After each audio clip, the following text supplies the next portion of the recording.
ಲೋಕ ಕಲ್ಯಾಣಕ್ಕಾಗಿ ಪ್ರತಿನಿತ್ಯ ಭಗವಂತನಲ್ಲಿ ಪ್ರಾರ್ಥಿಸುತ್ತಿದ್ದರು. ಪ್ರತಿದಿನವೂ ಸಾವಿರಾರು ಭಕ್ತರು ತಮ್ಮ ಮನೆಯಿಂದ ಪೂಜ್ಯರಿಗೆ ಹಾಲು ಹಣ್ಣುಗಳನ್ನು ತಂದು ಕೊಡ್ತಿದ್ರು. ಪೂಜ್ಯರು ಅದನ್ನು ಪ್ರೀತಿಯಿಂದ ಸ್ವೀಕರಿಸಿ ಬಂದ ಭಕ್ತರಿಗೆ ಮತ್ತೆ ದಾಸೋಹ ರೂಪದಲ್ಲಿ ಅದನ್ನು ದಾಸೋಹವನ್ನು ಮಾಡ್ತಾಯಿದ್ರು. ಪೂಜ್ಯರು ತಮ್ಮ ಭಕ್ತರೊಂದಿಗೆ ಪ್ರತಿನಿತ್ಯ ಸತ್ಸಂಗವನ್ನು ಮಾಡ್ತಿದ್ರು. ಸತ್ಸಂಗ ಮುಗಿದ ಮೇಲೆ ಭಕ್ತರೊಬ್ಬರಲ್ಲಿ ಪೂಜ್ಯರಿಗೆ ತಮ್ಮ ಮನೆಯ ಸಮಸ್ಯೆಗಳ ಬಗ್ಗೆ ಹೇಳ್ತಾರೆ. ಗುರುಗಳೇ, ನಮ್ಮದು ತುಂಬ ಕುಟುಂಬ. ನನಗೆ 4 ಜನ ಗಂಡ್ಮಕ್ಳಿದ್ದಾರೆ, 4 ಜನ ಹೆಣ್ಮಕ್ಳಿದ್ದಾರೆ. ಹೆಣ್ಣು ಮಕ್ಕಳಿಗೆಲ್ಲ ಮದುವೆ ಆಗಿದೆ. ಅವರು ಅವರ ಗಂಡನ ಮನೆಯಲ್ಲಿ ಅತ್ತೆ ಮಾವಂದರ ಸೇವೆಯನ್ನು ಮಾಡ್ತಾ ಗಂಡನೊಂದಿಗೆ ಸುಖವಾಗಿ ಜೀವನ ಮಾಡ್ತಾ ಇದ್ದಾರೆ. 4 ಜನ ಗಂಡ್ಮಕ್ಳಿಗೂ ಮದುವೆ ಆಗಿದೆ. ಅವರ ಮಕ್ಕಳು ಬೆಳೆದು ಕೂಡ ದೊಡ್ಡವರಾಗಿದ್ದಾರೆ. ಮೊದಲನೇ ಮಗನ ಮಗನಿಗೂ ಕೂಡ ಮದುವೆ ಆಗಿದೆ. ಆತನ ಹೆಸರು ರಾಮು ಅಂತ. ಆ ರಾಮುವಿನ ಹೆಂಡತಿ ಮದುವೆಯಾದ ಕೆಲವೇ ದಿವಸಗಳಲ್ಲಿ ಅವಳಿಗೆ ನಮ್ಮ ಮನೆಯಲ್ಲಿ ಇರಲು ಅವಳಿಗೆ ಮನಸ್ಸಾಗ್ತಾ ಇಲ್ಲ. ಎಲ್ಲೋ ಒಂದು ಕಡೆ ನನ್ನ ತುಂಬ ಕುಟುಂಬದಲ್ಲಿ ಬಿರುಕು ಬಿಡ್ತಾ ಇದೆ ಅಂತ ಭಯ ಆಗ್ತಿದೆ. ಯಾಕೆ ಅಂದರೆ ರಾಮುವಿನ ಹೆಂಡತಿಗೆ ಒಂದೇ ಒಂದು ಹಠ, ಅವಳಿಗೆ ಈ ಹಳ್ಳಿ ಜೀವನ ಬೇಡ ಅಂತ ಅನ್ನಿಸ್ತಿದೆ.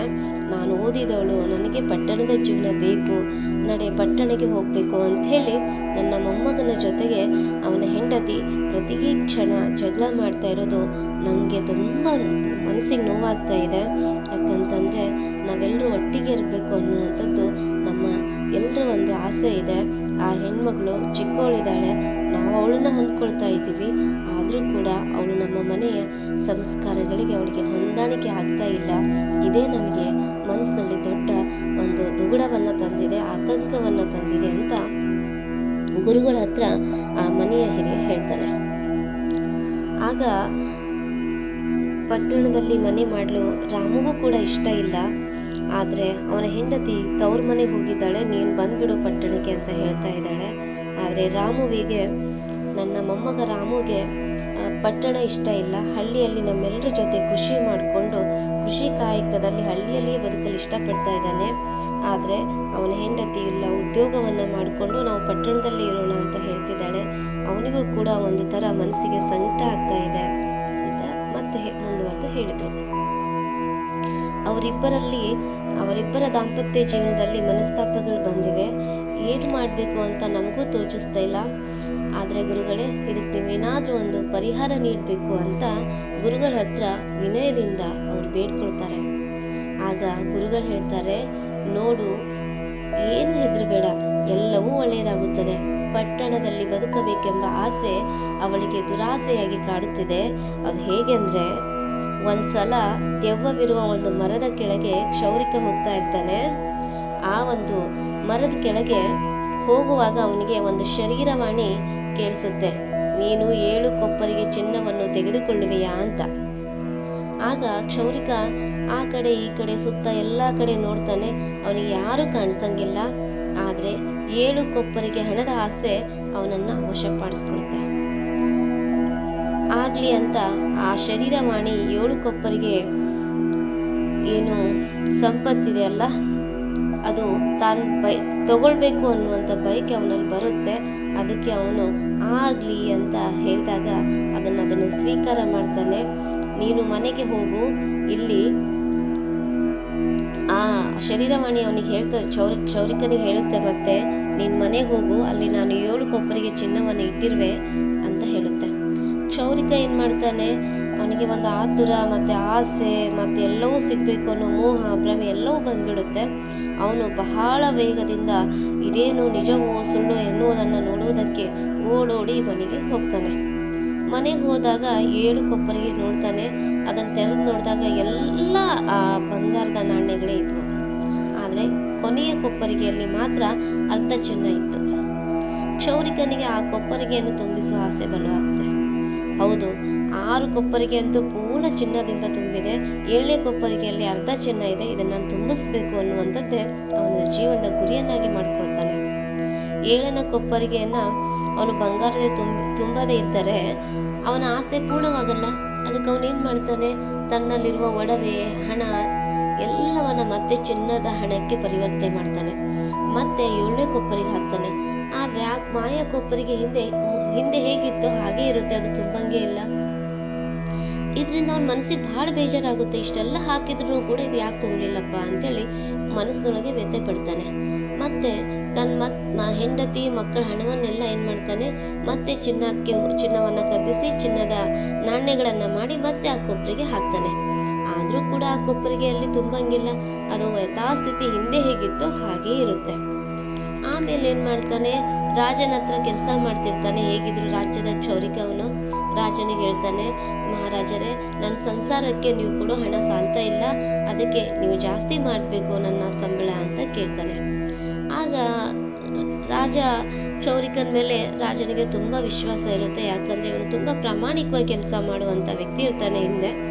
ಅದಕ್ಕೆ ಕ್ಷೌರಿಕನ ಸಂಬಳವನ್ನು ಹಿಂದೆಗಿಂತಲೂ 2 ಪಟ್ಟು ಏನು ಮಾಡ್ತಾನೆ, ರಾಜನು ಕೂಡ ಹೆಚ್ಚು ಮಾಡ್ತಾನೆ. ಆ ಹಣ ಎಲ್ಲ ಮತ್ತೆ ಉಳಿತಾಯ ಮಾಡ್ತಾನೆ ಯಾರು, ಕ್ಷೌರಿಕ. ಆ ಉಳಿತಾಯ ಮಾಡಿದ ಎಲ್ಲ ಹಣವನ್ನು ಮತ್ತೆ ಚಿನ್ನದ ನಾಣ್ಯಗಳನ್ನು ಖರೀದಿ ಮಾಡ್ಕೊಂಡ್ಬಿಟ್ಟು ಮತ್ತೆ ಆ ಕೊಪ್ಪರಿಗೆ ಹಾಕ್ತಾನೆ. ಆದರೆ ಆ ಕೊಪ್ಪರಿಗೆ ಮಾತ್ರ ಭರ್ತಿ ಆಗಂಗೇ ಇಲ್ಲ. ಆ ಭರ್ತಿ ಆಗೋ ಯಾವ ಮುನ್ಸೂಚನೆಯೂ ಕೂಡ ಆ ಕ್ಷೌರಿಕನಿಗೆ ಕಾಣಿಸಂಗಿಲ್ಲ. ಅವನೇನು ಮಾಡ್ತಾನೆ, ಆಮೇಲೆ ಅಯ್ಯೋ ಹೇಗಾದರೂ ತುಂಬಿಸ್ಬೇಕಲ್ಲ ಮತ್ತೆ ಭಿಕ್ಷೆ ಬಿಡುವಂಥ ಕೆಲಸನೂ ಕೂಡ ಅವನು ಮಾಡ್ತಾನೆ. ಅನಂತರ ಭಿಕ್ಷೆ ಬೇಡಿ ತನಗೆ ಸಂಬಳ ಬರ್ತಿತ್ತು ಅದನ್ನೂ ಮಾಯಾ ಕೊಪ್ಪರಿಗೆ ಹಾಕ್ತಾನೆ, ಭಿಕ್ಷೆ ಬೇಡಿದ್ದು ಹಾಕ್ತಾನೆ.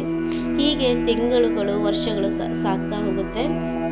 ಆದರೆ ಆ ಜಿಪುಣ ಕ್ಷೌರಿಕನ ಸಂಕಟ ಇನ್ನೂ ಜಾಸ್ತಿ ಆಗ್ತಾನೆ ಹೋಗುತ್ತೆ. ಯಾಕಂತಂದರೆ ಅವನ ಬಲವಾದ ಆಸೆ 7ನೇ ಕೊಪ್ಪರಿಗೆ ಚಿನ್ನದಿಂದ ತುಂಬಿಸ್ಬೇಕನ್ನೋದಿತ್ತು.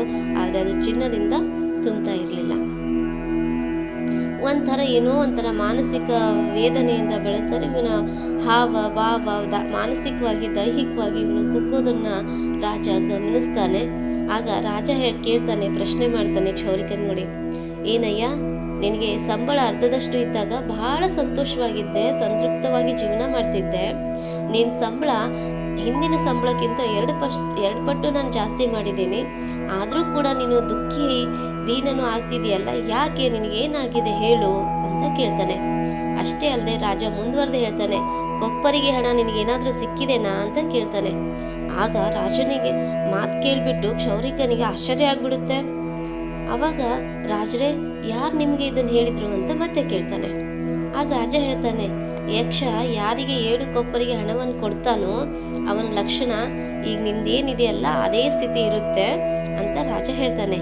ನೀನು ತೆಗೆದುಕೊಳ್ಳುತ್ತೀವೇನೋ ಅಂತ ಕೇಳಿದ್ನು ಅವನು. ನನ್ನನ್ನು ಕೇಳಿದ. ನನ್ನ ತಕ್ಷಣ ಯಕ್ಷ ಯಾವ ಮಾತನ್ನು ಆಡದೆ ಓಡಿ ಹೋದ. ಆದರೆ ಯಾರು ಆ ಹಣವನ್ನು ಖರ್ಚು ಮಾಡುವುದಕ್ಕೆ ಆಗುವುದಿಲ್ಲ ಎಂಬುದನ್ನು ನೀನು ಅರ್ಥ ಮಾಡಿಕೊಂಡಿಲ್ಲ. ಅದನ್ನು ತೆಗೆದುಕೊಂಡರೆ ಕೂಡಿ ಹಾಕಬೇಕೆಂಬ ಆಸೆ ಬಹಳಷ್ಟು ಬಲವಾಗುತ್ತೆ ನಮ್ಮ ಮನಸ್ಸಿನಲ್ಲಿ. ತಕ್ಷಣವೇ ಹೋಗಿ ಯಕ್ಷನಿಗೆ ಆ ಹಣವನ್ನು ಕೊಟ್ಟು ಬಿಡು ಅಂತ ರಾಜ ಹೇಳ್ತಾನೆ. ಆಗ ಕ್ಷೌರಿಕ ಏನು ಮಾಡ್ತಾನೆ, ಆಗಲಿ ಅಂಥೇಳಿ ನಾನು ತೆಗೆದುಕೊಂಡು ಬಿಡ್ತೇನೆ ಅಂತ ಯಕ್ಷನೂ ಕೂಡ ಕ್ಷೌರಿಕನ ಹಣವನ್ನು ತಗೊಳ್ತಾನೆ. ಕ್ಷೌರಿಕ ಏನು ಮನೆಗೆ ಬಂದು ನೋಡ್ತಾನೆ, 7 ಕೊಪ್ಪರಿಗೆ ಏನೋ ಮಾಯವಾಗುತ್ತೆ. ಜೊತೆಗೆ ಕೊಪ್ಪರಿಗೆ ಏನೇನೋ ಸೇರಿಸಿದ್ನೋ ಅವನದು ಹಣವನ್ನು ಕೂಡ ಮಾಯವಾಗಿ ಹೋಗುತ್ತೆ. ಹೀಗೆ ಅವನು ಪಡ್ಕೊಳ್ಳೋಕ್ಕಿಂತನೂ ದುರಾಸೆ ಹೆಚ್ಚಾದಾಗ ಪಡ್ಕೊಳ್ಳೋಕ್ಕಿಂತ ಕಳ್ಕೊಳ್ಳೋದೇ ಹೆಚ್ಚಾಗುತ್ತೆ. ಇದು ಈ ಕಥೆಯ ಒಂದು ಸ್ವಾರಸ್ಯ ಅಷ್ಟೆ.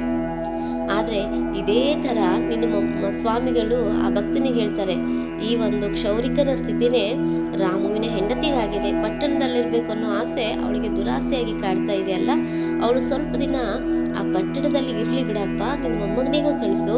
ಪಟ್ಟಣದ ಜೀವನದಿಂದ ತನ್ನ ತುಂಬು ಜೀವನದ ಕುಟುಂಬದ ಪ್ರೀತಿ ಕಳೆದುಕೊಳ್ಳುತ್ತಿರುವ ಅವಳಿಗೆ ಒಂದು ದಿನ ಅರ್ಥ ಆಗುತ್ತೆ, ನನಗೆ ತುಂಬ ಕುಟುಂಬದ ಪ್ರೀತಿ ಬೇಕು ಅಂತ. ಯಾವಾಗ ಅರ್ಥ ಆಗುತ್ತೋ ಮತ್ತೆ ಅವಳು ಪಟ್ಟಣವನ್ನು ಬಿಟ್ಟು ನಿಮ್ಮ ಜೊತೆಗೆ ಹಳ್ಳಿಗೆ ಬಂದು ನಿಮ್ಮೆಲ್ಲರ ಜೊತೆಗೆ ಅವಳು ಸುಖವಾಗಿ ಬಾಳ್ತಾಳೆ ಅಂತ ಸ್ವಾಮೀಜಿ ಆ ಗುರುಗಳೇನಿದ್ರು ಅವರು ಭಕ್ತರಿಗೆ ಹೇಳ್ತಾರೆ. ಹೀಗೆ ಪ್ರತಿಯೊಬ್ಬರಿಗೂ ಆಸೆ ಇರುತ್ತೆ, ಆದರೆ ಆ ಆಸೆ ದುರಾಸೆ ಆಗಬಾರ್ದು. ಆ ಆಸೆ ಪರಮಾರ್ಥದ ಕಡೆ ಕರ್ಕೊಂಡು ಹೋಗ್ಬೇಕೇ ವಿನಃ, ಅದು ಹೊಸ ಚೈತನ್ಯವನ್ನು ಕೊಡಬೇಕೇ ವಿನಃ, ಅದು ದುರಾಸೆಯಾಗಿ ಪರಿವರ್ತನೆಗೊಂಡಾಗ ನಾವು ಒಂದಲ್ಲ ಒಂದು ರೀತಿಯಲ್ಲಿ ಸಂಕಷ್ಟಗೊಳಗಾಗ್ತೇವೆ. ಈ ಜಗತ್ತಿನಲ್ಲಿ ಪ್ರತಿಯೊಬ್ಬರೂ ಒಂದಲ್ಲ ಒಂದು ರೀತಿಯಲ್ಲಿ ಹುಚ್ಚರೆ. ಆ ಹುಚ್ಚು ಕುಟುಂಬ, ಸಮುದಾಯ, ಸಮಾಜ, ಒಟ್ಟಾರೆಯಾಗಿ ಜಗತ್ತಿನ ಕಲ್ಯಾಣಕ್ಕಾಗಿರಬೇಕು, ಕುಟುಂಬಕ್ಕಾಗಿರಬೇಕು, ಸತ್ಕರ್ಮಗಳಿಗಾಗಿರಬೇಕು, ಸಮಾಜಕ್ಕಾಗಿರಬೇಕು, ಒಟ್ಟಾರೆಯಾಗಿ ವಿಶ್ವ ಕಲ್ಯಾಣದ ಕಡೆಗೆ ನಮ್ಮ ಒಂದು ಆಸೆ ಆ ಕಡೆ ಕರ್ಕೊಂಡು ಹೋಗಬೇಕು. ಅದು ಪರಮಾರ್ಥದ ಕಡೆ ಕರ್ಕೊಂಡು ಹೋದರೆ ಆ ಸ್ವಾರ್ಥಕ್ಕೂ ಕೂಡ ಒಂದು ಅರ್ಥ ಇರುತ್ತೆ. ಆದರೆ ಚಿಕ್ಕ ಚಿಕ್ಕ ಆಸೆಗಳನ್ನು ನಾವು ದುರಾಸೆಗಳನ್ನಾಗಿ ಮಾಡಿಕೊಂಡ್ಬಿಟ್ಟು ನಮ್ಮ ಇಡೀ ಜೀವನವನ್ನು ನಾವು ಹಾಳು ಮಾಡಿಕೊಳ್ಬಾರ್ದು. ಆಗ ನಮ್ಮ ಒಂದು ದೊಡ್ಡ ಕನಸು, ಎತ್ತರದ ಕನಸು, ವಿಚಾರಗಳು, ಚಿಂತನೆಗಳು ನಮ್ಮನ್ನು ಭಗವಂತನ ಹತ್ತಿರವನ್ನು ಕರೆದುಕೊಂಡು ಹೋಗುತ್ತೆ, ಭಗವಂತನ ಕೃಪೆ ಆಗುತ್ತೆ. ಹೀಗಾಗಿ ನಾವು ಯಾವುದನ್ನು ಕೂಡ ದುರಾಸೆಯ ಹಿಂದೆ ಬೆನ್ನತ್ತದೆ, ಸ್ವಾರ್ಥದ ಹಿಂದೆ ಬೆನ್ನತ್ತದೆ, ಪರಮಾರ್ಥದ ಕಡೆಗೆ ಈ ಜೀವನ ಇದು ಪರಮಾತ್ಮನು ಕೊಟ್ಟಂತಹ ಒಂದು ಭಿಕ್ಷೆ. ನಾನು ಪರಮಾತ್ಮನ ಶಿಶು, ಹೀಗಾಗಿ ನಾನು ಪರಮಾತ್ಮನನ್ನು ಧ್ಯಾನ ಮಾಡ್ತಿದ್ರೆ ನಾವು ಎತ್ತರದ ಕಡೆಗೆ ಹೋಗ್ತೀವಿ. ಯಾಕಂತಂದರೆ ಭಗವಂತ ಇಡೀ ವಿಶ್ವವನ್ನು ತನ್ನ ಒಂದು ಒಡಲಲ್ಲಿ ಇಟ್ಕೊಳ್ಳೋನು. ನಾವು ಭಗವಂತನ ಕಡೆಗೆ ಹೋಗಿದ್ರೆ ಇಡೀ ವಿಶ್ವವೇ ನಮ್ದಾಗುತ್ತೆ. ಆದರೆ ನಾವೇನು ಮಾಡ್ತಿದ್ದೀವಿ ಅಂತಂದರೆ ವಿಶ್ವವನ್ನು ಬಿಟ್ಟು 36 ಥರ ನೀವು ಆ ಕಡೆ ನಾನು ಈ ಕಡೆ ಅನ್ನುವಂಗೆ ಹೋಗ್ತಾ ಇದ್ದೀವಿ. ಭಗವಂತ ಮತ್ತು ಭಕ್ತನ ಮನಸ್ಥಿತಿ ಹೇಗಿರಬೇಕು ಅಂದರೆ 63 ಅಂಕೆ ಥರ ಇರಬೇಕೆ ವಿನಃ 36 ಆಗಬಾರ್ದು. ಹೀಗಾಗಿ ನಾವು ಸತ್ಸಂಗಗಳಲ್ಲಿ ಭಾಗವಹಿಸಬೇಕು, ಸತ್ಕರ್ಮವನ್ನು ಮಾಡಬೇಕು, ಪರೋಪಕಾರದ ಚಿಂತನೆಯನ್ನು ಮಾಡ್ತಿರಬೇಕು. ಹೀಗೆ ಸದಾ ನಾವು ಒಳಿತನ್ನೇ ಬಯಸ್ತಾ ಇಡೀ ಜೀವನವನ್ನು ಕಳೆದ್ರೆ ಅದು ಸಂತೃಪ್ತ ಜೀವನವಾಗುತ್ತೆ ಅಂತ ಗುರುಗಳು ಆ ಭಕ್ತನಿಗೆ